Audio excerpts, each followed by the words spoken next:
Life for Kuala Ko Orang Asli community back to normal. Special task force to probe into enforced disappearances.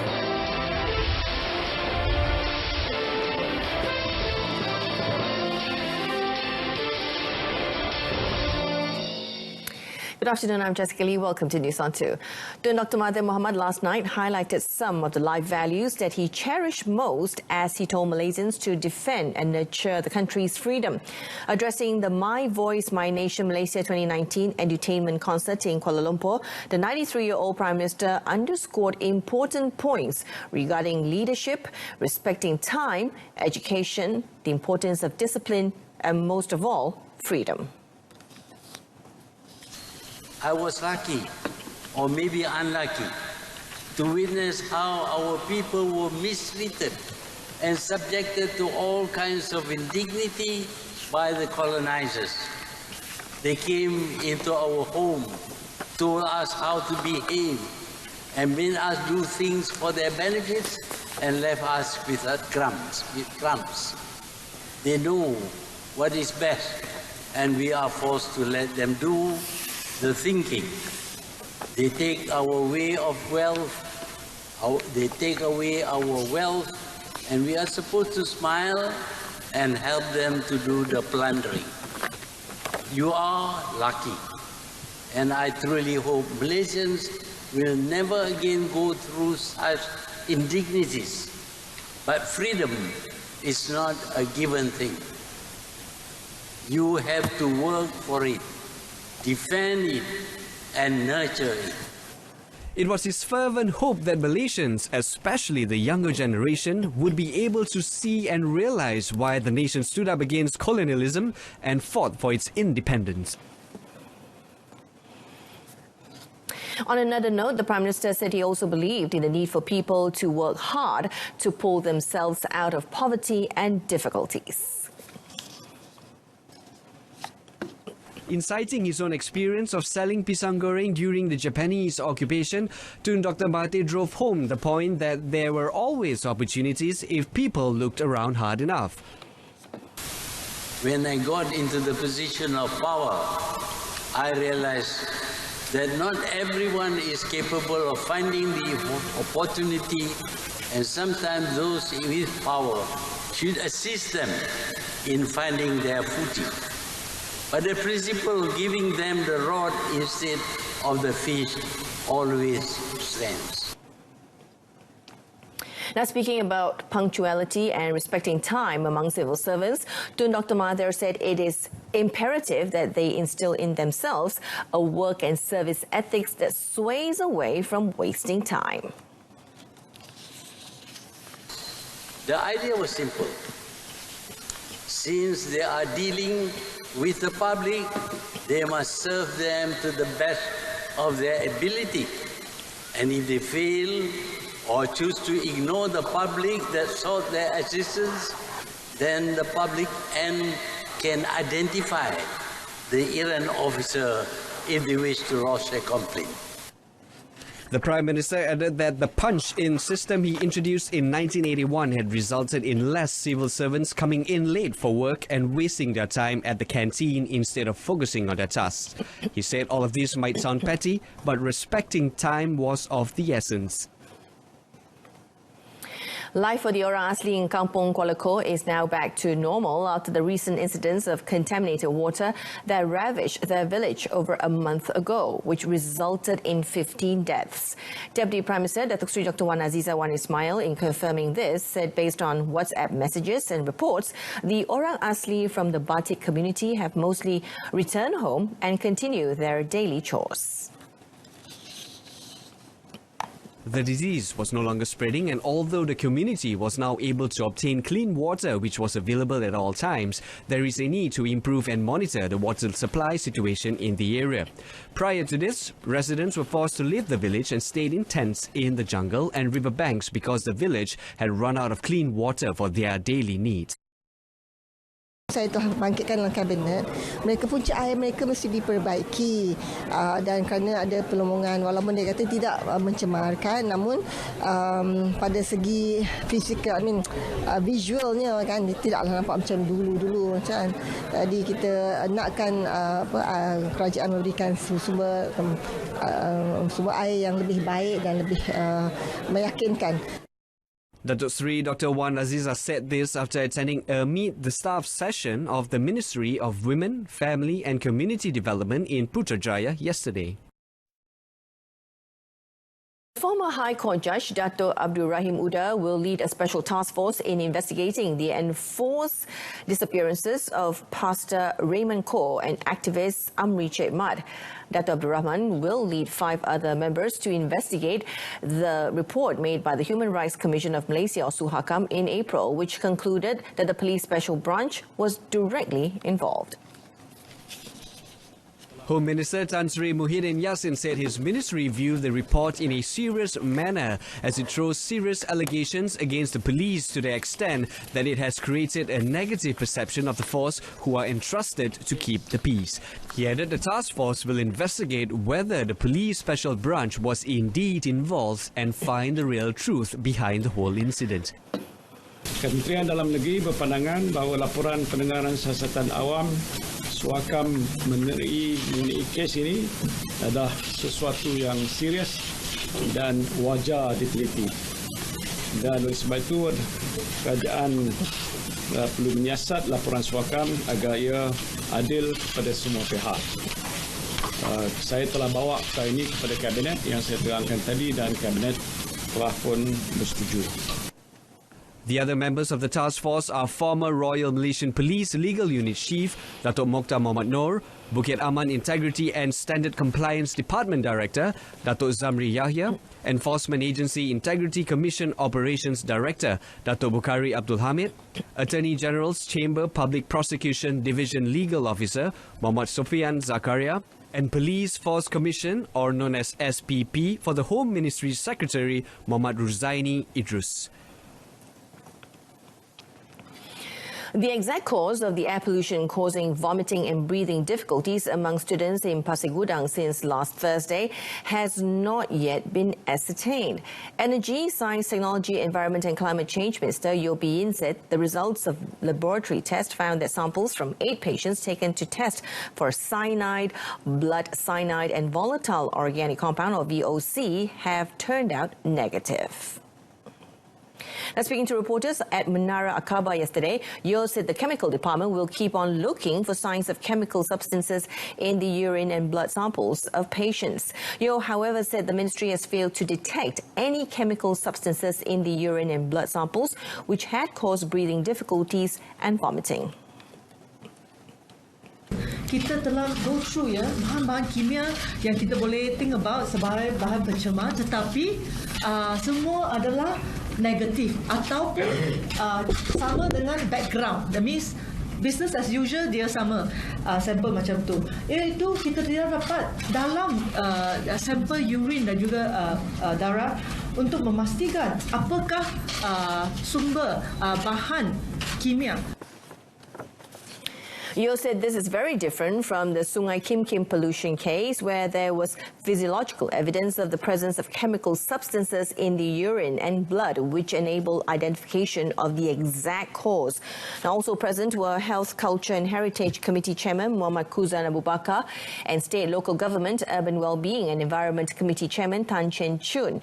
In regards to the decision on whether schools will reopen on Sunday, the matter will be decided by Friday or Saturday depending on the air quality reading. On another note, Yeo said an automated pollutant monitoring station in Pasir Gudang will be set up in light of the recurring cases of children experiencing breathing difficulties and vomiting, while the authorities are still trying to ascertain the cause of the latest cases. She said that proactive monitoring of air quality is needed in the town. Kalau benda seperti pembuangan ataupun yang berlaku, stesen ini boleh detect secepat mungkin. supaya kita boleh mengambil langkah lebih cepat daripada apa yang kita sekarang. Kita ambil langkah sekarang apabila kita dilaporkan ada kes. Tapi kita nak menjadi lebih proaktif lagi dengan pemasangan pemantau bahan-bahan tercemar. The minister added that the government would also look into creating a buffer to separate the industrial area from the schools and residential areas as they are very near each other. Details of the buffer zone will be announced later.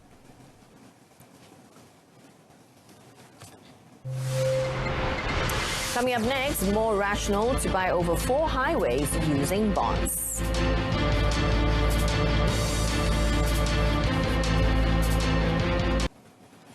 Welcome back. It is more rational to buy over 4 highways using 6.2 billion ringgit worth of bonds funded from the collection of congestion fees, though the concessions for the highways end within 23 years. Now, Finance Minister Lim Guan Eng says it would be better than paying 18 billion ringgit in compensation to compel the concessionaires to stop imposing toll charges.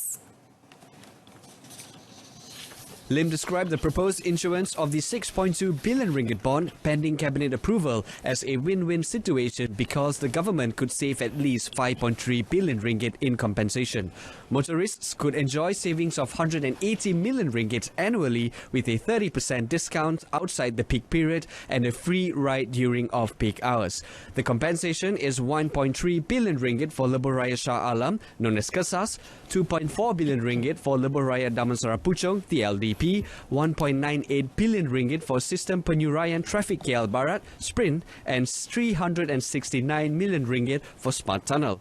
The concession period for Kesas ends in 2028, LDP in 2030, Sprint in 2034, and Smart in 2042. Lim also said the concession period will not be extended after the expiry date.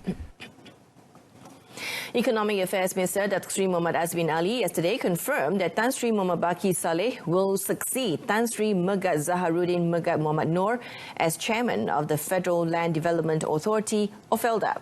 In a statement, Datuk Seri Muhammad Azmin said he respects Megat Zaharuddin's desire to relinquish his position and has discussed the issue of the latter's successor with Prime Minister Tun Dr. Mahathir Mohamad. According to Datuk Seri Muhammad Azmin, the Prime Minister has agreed to appoint Tan Sri Muhammad Baqi Saleh as FLDA's new chairman for 2 years, effective from 1st of July 2019 until 30th of June 2021.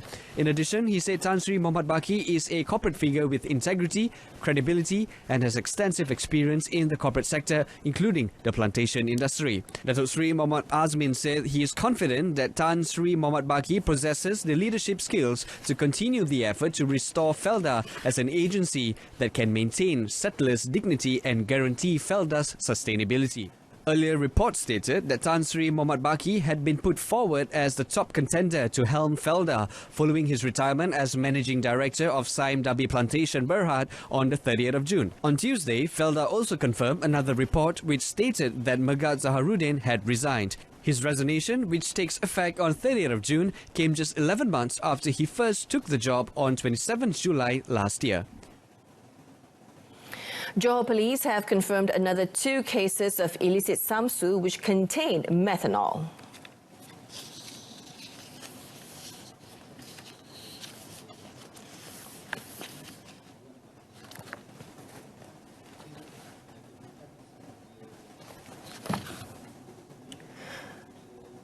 Johor Police Chief Dato' Muhammad Khalil Qadir Muhammad said 1 man died after drinking the methanol-tainted alcoholic drink while another is in a coma in a hospital. Now, both are locals. Dato' Muhammad Khalil, however, refused to reveal information on the identities of the victims, adding that investigations are ongoing.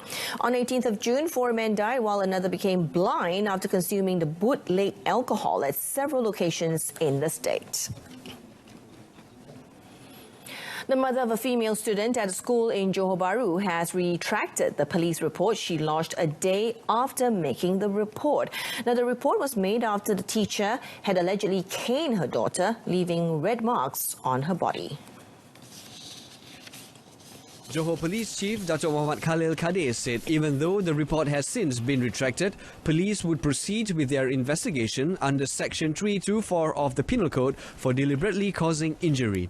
Commenting on the mother's action in retracting the report, he said perhaps there was a discussions between the school and the family. The caning incident made headlines after a video went viral on social media. The video has received mixed reactions from netizens, with some questioning the teacher's action for causing injuries to his students. Others, meanwhile, said the teacher profession is becoming more challenging and that students must always respect teachers.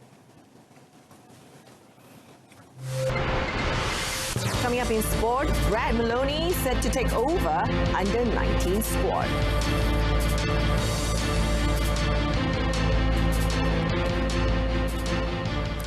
Now, the sole candidate to take over as the national under-19 football coach, Brad Maloney, is set to be officially confirmed soon by the Football Association of Malaysia, FAM. According to FAM Secretary General Stuart Ramalingam, negotiations are at the final stage and FAM is in the midst of reviewing several issues relating to the restructuring of the coaching team. Subert said an official announcement on the appointment of the Australian coach cannot be made yet as the FAM Technical Committee need time to restructure the coaching setup to be in line with the future objectives of the under-19 squad. Memang penyusunan struktur kejurulatihan FAM adalah salah satu perkara di mana bila kita tak lanjutkan kontrak Boyan, itulah statement saya untuk memastikan pelantikan selepas ini juga terkandung dalam perstrukturan semula kejurulatihan pasukan-pasukan kebangsaan secara seluruh. Disebabkan itu saya kata ada knock-on effect bila saya umumkan coach yang nak datang ni untuk under-19. Juga ada kaitannya dengan proses untuk kita menstruktur semula coaches kita. Maloney is currently with the under-23 squad as an assistant to Dato' Om King Swee, and his first task as the under-19 coach is expected to be at the AFF Under-19 tournament in Vietnam next month and the AFC 2020 Under-19 qualifiers in November to be held in Cambodia. Subert said this at Wismar FAM in Kelana Jaya after a press conference involving two Malaysians under-18 players who had just completed a stint with the Asian 11 in Fukushima, Japan, which was organised by the Japan Foundation. The players were defender Ali Imran Sukari and midfielder Harith Haikal Adam Afkar. Both of them took part on a friendly match where the Asian 11 beat Tohoku All-Stars 5-4 on penalties after full-time ended scoreless.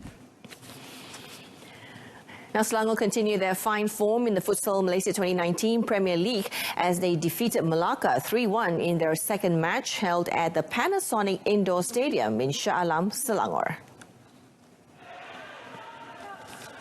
After an opening match win over Perak last week, Selangor maintained their relentless run to get the 3 points and were in front as early as the second minute through their number 10, Syed Aizat Daniel Syed Nasir. 7 minutes later, they added another goal from a right-footed shot off the feet of Muhammad Azri Rahman before Melaka reduced the deficit in the 18th minute through Muhammad Daniel Abdul Dain. Selangor increased their intensity in the second half and got their third goal through Muhammad Shamsul Akmal Zamri. Selangor will play against a star-studded Pahang in their next match. And that concludes this afternoon's edition of News on 2. In our top story, 6-member task force set up to probe into enforced disappearances. And News on 2 will be back at 7 this evening with more updates. Till then, I'm Jessica Lee. Thank you for watching.